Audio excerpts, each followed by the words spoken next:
Takede ini. Oke guys, welcome back. Ini adalah channel kita, channel bebas. Mau apapun, mau maki-maki orang terserah. Ini adalah channel terbaik.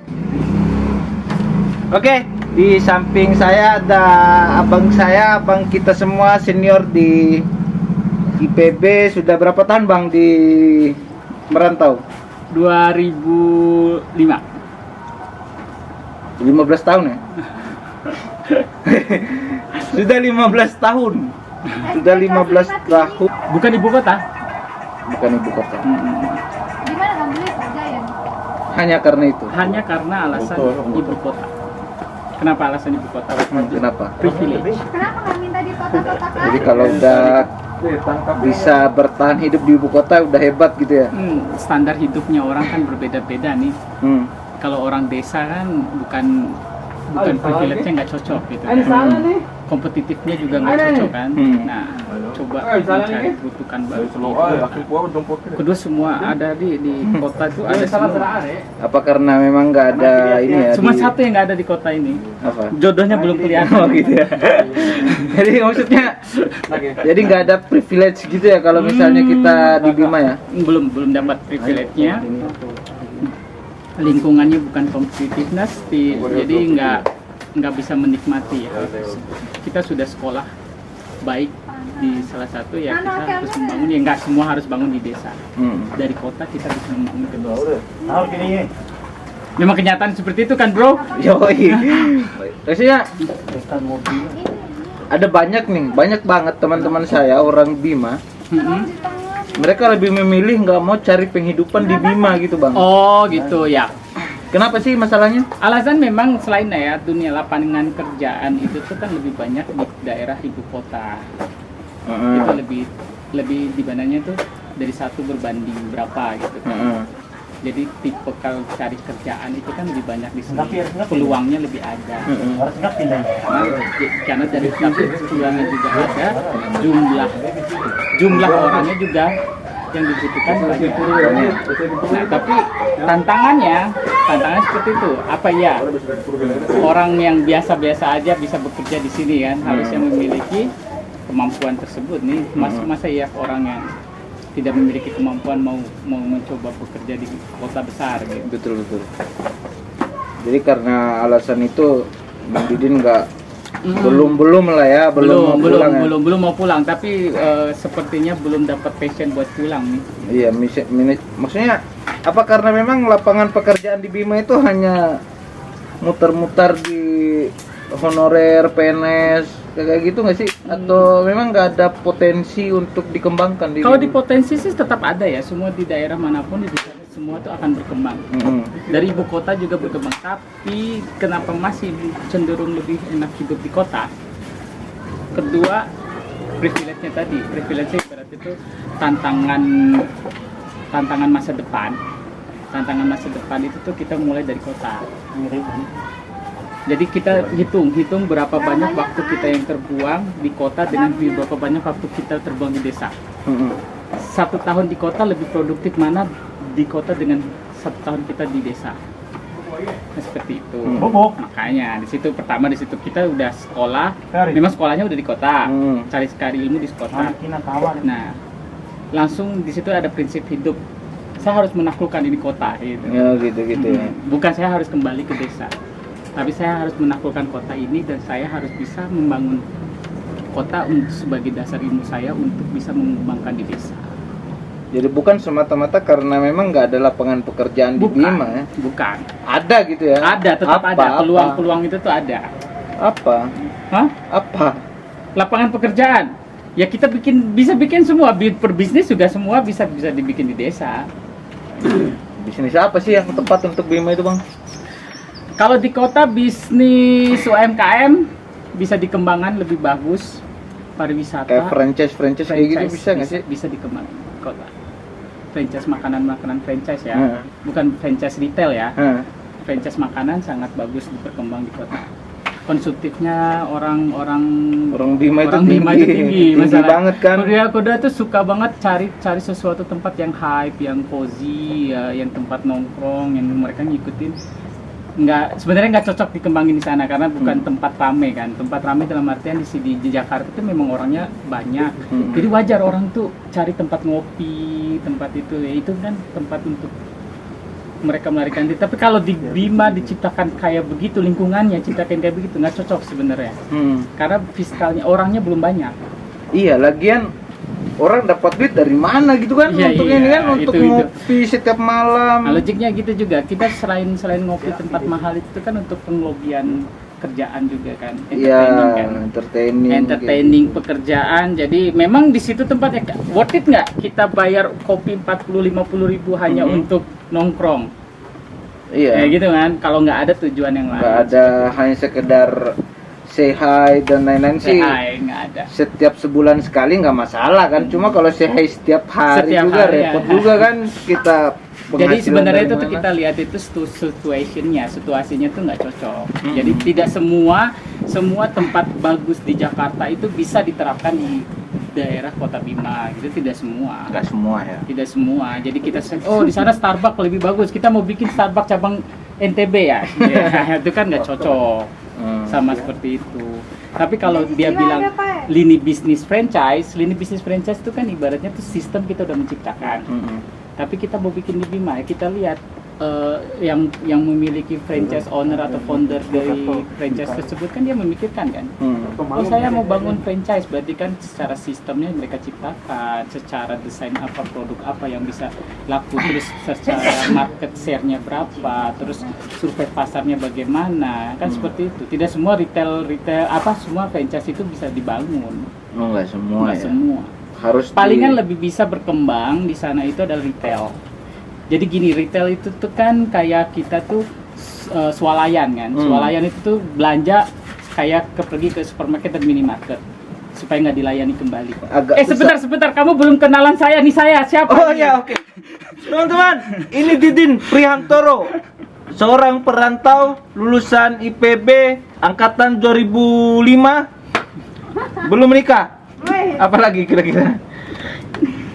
Sekarang bekerja di perusahaan multinasional yang bergerak di bidang shipping kayak gitulah. Pokoknya dia yang ngurus barang impor ekspor dari Indonesia ke luar negeri dan sebaliknya. Jadi kira-kira gimana nih Bang? Jadi gini, kita lihat dulu, memang swalayan itu tuh kan tingkat kepedean untuk orang untuk berbelanja itu tuh beda ya. Gimana perasaan Anda?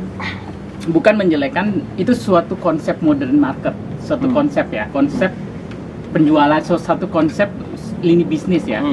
Jadi bukan dengan kita beli di toko itu tidak bagus, barangnya juga bagus saja. Kenapa orang lebih cenderung ke swalayan? Kedua, kita lebih bebas memilih dibanding kita merepotkan orang. Nah itu tuh adalah suatu cara tingkah laku dari seseorang terhadap terhadap sebuah kebiasaan. Jadi kebiasaan itu kita lebih senang nggak sih pilih sendiri barang dibanding kita nanya orang, Bang ada paku nggak, Bang ada rinso nggak, dan mendingan dia mengecek sendiri barang tersebut. Nah kita cuman mengatur displaynya yang cocok dengan seperti itu kan. Nah tapi itu problemnya adalah tidak semua swalayan itu tuh ada secure-nya baik. Terus kedua, tidak semua swalayan itu produknya itu tuh bisa disusun enak buat dilihat. Nah seperti itu kan. Nah apakah bisa diterapkan di Kota Bima? Ya itu tetap bisa, sangat bisa. Karena itu tuh retail itu kebutuhan pokok, pasti bisa, orang bisa menerima itu kan. Orang membutuhkan itu, belanja kopi, belanja kebutuhan sehari-hari kan, semua orang hidup pasti membutuhkan itu, jadi masih bisa diterapkan. Selain itu ya selain swalayan, konsep yang harus dikembangin itu ya lebih ke konsep lebih ke ekowisata. Menurut saya lebih ke ekowisata dibanding Wisata apa? Kita potensinya kan besar kan. Saya sih kurang tahu sekarang ya. Zaman dulu tuh bagus ya. Iya, maksudnya kayak gitu. Kita mau apa ya? Agak musiman sih kita di Bima itu kan. Saya bilang hari ini suka lagi booming tentang ekowisata, pada rame nih. Mau ini tapi karena duitnya nggak lancar, pada mau yang instan, pada hilang lagi. Udah lah, mending nanam jagung aja lah, beres 3 bulan dapat 20 juta 30 juta kan beres urusan kan. Oh iya ya, konsepnya benar-benar Konsepnya kayak gitu ya. Jadi yang menjadi suka yang musiman ya, suka, Iya. jadi cenderung ikut-ikutan aja, Cenderung ikut-ikutan. ikut-ikutan. Oh sekarang lagi nge-hype jual mie goreng pedas, ya. jadi mereka langsung tiba-tiba berjamuran jual mie goreng pedas. dan itu yang menjadi masalah sampai sekarang kan. Kalau misalnya kalau bicara wisata kan punya banyak sekali instrumen-instrumen yang menopang kan. Selain aksesibilitas dan lain-lain itu nantilah ini bukan hal yang kita bicarakan terus-menerus, tapi yang paling penting itu kayak orang datang ke Bima selain menikmati wisata alamnya, apa sih yang mereka dapatkan kayak gitu Bang ya? Iya. Kita aja baru punya makanan khas Bima, bandeng presto. Wow, bandeng presto di setiap daerah kan bisa Bang. Bandeng presto juga bukan khas ya sebenarnya. Iya, bukan khas Bima Malahan kan. bandeng presto itu lebih terkenal pertama itu di Semarang. Iya, di Semarang. Jadi sebenarnya tuh itu bukan khas. Jadi kalau lihat ngomongin soal otentik dari makanan khas kayak begitu tuh ya kita susah mendeskripsikan karena tidak semua sama lidahnya kan. Kayak coto Makassar tuh belum tentu bisa diterima oleh orang-orang yang lain seperti itu kan. Sebenarnya bukan seperti itu. Kita tuh sekarang itu tuh kita jangan pernah buta terhadap modernisasi. Jadi gini, kita tuh memiliki potensi alam yang sangat bagus. Contoh kecil nih potensi alam, dan kita harus menerima modernisasi itu.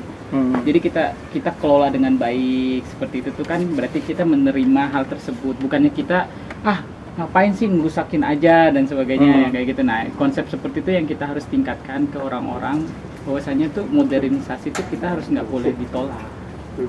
Itu kedua dari posisi strategisnya negara Indonesia ini untuk ekspor impor sangat baik. Cuman satu problemnya di Indonesia ini adalah untuk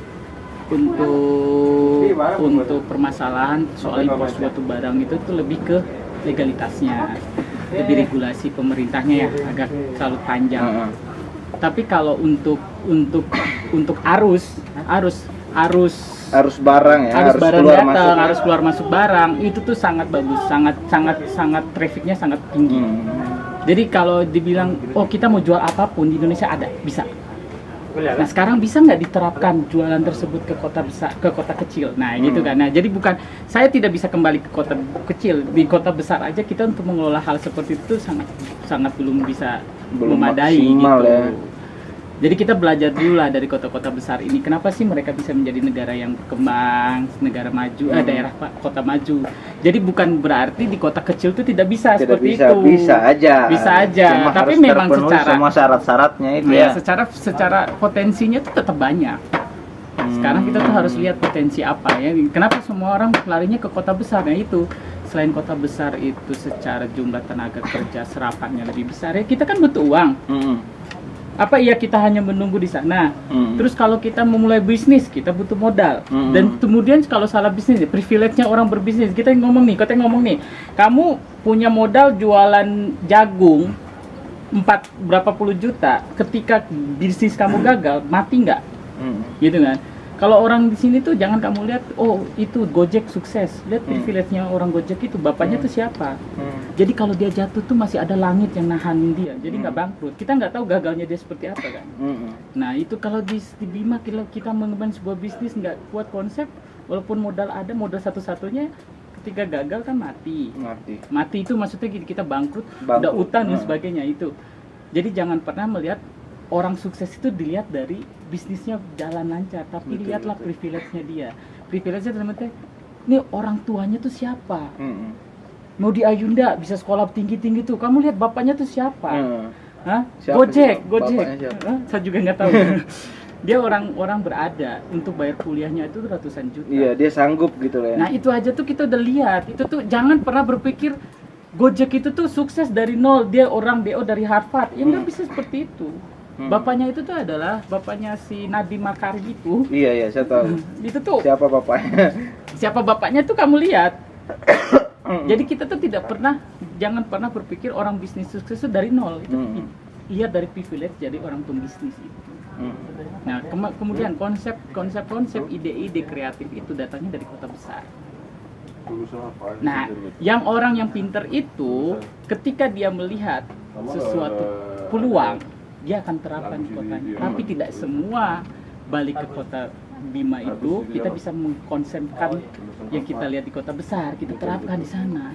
Sekarang lagi cozy nih, tempat kopi gitu kan. Ngopi kan hampir semua pojokan banyak banget. Nah iya, tapi kan kita ciri khas barista itu jadi kopinya dan sebagainya itu tuh ada penilaian loh, ada namanya tuh apa yang penikmat ke kopi yang nilai terus dari biji kopi, aroma dan sebagainya itu tuh panjang loh prosesnya untuk mencari filosofi kopi itu.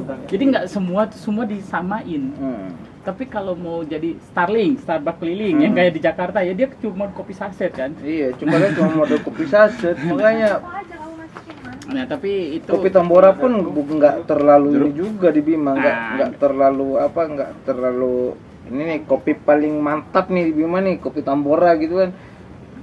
Skema penjualannya pun masih biasa-biasa aja. Masih belum bisa dikembangin dengan baik Iya. ya, tapi produksi bijinya memang berbeda nggak dengan robusta yang lain. Berbeda juga. Jadi nggak di cluster nih, ini grade A, grade B, grade C, sehingga iya. udahlah dijemur, disangrai, digiling, udah diaduk aja pakai air panas, selesai Tapi kalau urusan. dilihat dari beberapa negara, kayak Korea itu tuh adalah negara yang mereka itu tuh bukan penghasil kopi juga kan negaranya. Tapi mereka tuh adalah suatu kebiasaan masyarakatnya adalah minum kopi. Tapi apa biji kopinya harus dari Korea? Tidak juga Enggak kan? juga. Seperti itu. Jadi sebenarnya tuh bagus konsep-konsep bisnis itu tuh datang ke daerah itu tuh untuk diterapkan itu bagus sebenarnya. Boleh kita mengikuti, meniru dan kita coba desain. Tapi kita lihat nih Potensi. jangan dilihat jangan coba-coba, jangan. Jadi kita tuh maksudnya sayang kita buang waktu, buang tenaga dan buang materi hanya untuk mencoba-coba hal seperti itu. Betul. Begitu Mas Bro, bukannya kita tuh nggak bisa mengembangkan potensi itu. Kita lihat privilege-nya dari beberapa orangnya dulu yang melakukan bisnis itu. Jadi begitu guys, jangan lupa belajar. Ini kita nggak pulang bukan karena Bima itu nggak bisa membuat kita hidup, bukan, tapi kita lagi belajar dulu agar kalau kita pulang kita nggak jatuh sekali, Pak. Kita lagi menciptakan langit di mana nanti langitnya itu kalau kita pun jatuh kita nggak sampai langit ke bumi, masih ada langit yang bisa kita tahan, fondasi kita untuk bertahan. Seperti Bung Karno bilang, bermimpilah setinggi langit. Walaupun mimpimu gagal, kau pasti akan jatuh di awan, Pak. Nah, kita lagi menciptakan awan itu. Jadi ciptakanlah layer-layer kehidupan itu. Jangan semua tuh ajang-ajang jadi pengen coba-coba. Oi, ini bisnis kopi nih, saya beli gerobak, saya ini modal utangan dari mana kita nggak tahu kan. Ketika dia sudah mulai bisnis itu ternyata pembelinya cuman pada saat opening doang. Terus omsetnya makin turun, bangkrut. Utang masih ada. Nah, belum lagi gaya hidup di Bima itu agak ngeri-ngeri sedap juga ya. Nah, iya. Jadi tetangga kita beli Honda Vario, nggak mau nih Honda Vario tetangganya ini harus di FI ini, atasnya Pak. dia. Oh, itu memang gaya hidup ya. Kalau udah ngomongin gaya hidup ini sebenarnya itu sebuah peluang. Kalau sebagai orang pebisnis itu gaya hidup tuh enak banget itu dipakai itu. Jadi pemisalnya di Bima itu yang saya bilang ya kayak FIF, kreditin mobil itu tuh berjaya. Iya. Pegadaian, terus leasing, situ berjaya tuh di Kota Bima. Menurut saya ya, bisnis keuangan ya, perbankan itu berjaya di Kota Bima. Kamu lihat di kota besar seperti ini, apakah pegadaian itu dilirik sama orang? Ada nggak orang pergi ke pegadaian hanya untuk gadai emas? Nggak ada. Mereka akan memikirkan konsep yang lain untuk bisa menjual yang lain.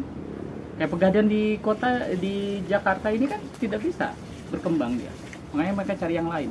Kayak cicilan haji mereka cari konsep lain supaya bisa menghidupi BUMN-nya itu. Tapi di Kota Bima FIF berjaya banget ya. Saking banyaknya orang suka kredit motor yang hanya ditarik oleh leasing gitu ya. Iya. Naik Pak kantornya ya di Bocor. Hah? Naik Nah, tuh Banyak juga cabangnya. banyak cabangnya. Cabang hampir setiap kecamatan malah kan. Gaya hidup itu menjadi utama dibanding dengan makan. Kalau kita di Jakarta tuh nggak bisa menyaingin itu kan. Iya. Sandang pangan itu primer. Primer tuh urusan. Iya, itu sandang pangan itu tuh adalah kebutuhan primer gitu, dan sekunder dan tersiernya lah kita punya kendaraan itu gitu, menunjang itu semua. Tapi kalau di sana tuh seberapa sih mereka ngeluarin biaya buat makan? Mendingan tapi- saya beli buat cicilan mobil ya Iya. enggak. Berarti gaji saya tuh lari ke mobil dengan Habis gaji hanya ya berapa untuk kayak mobil. gitu. Nah, itu tuh terserah Tapi- selama dia masih bisa hidup. Tapi Bang Didin udah sanggup beli yang tersier itulah ya.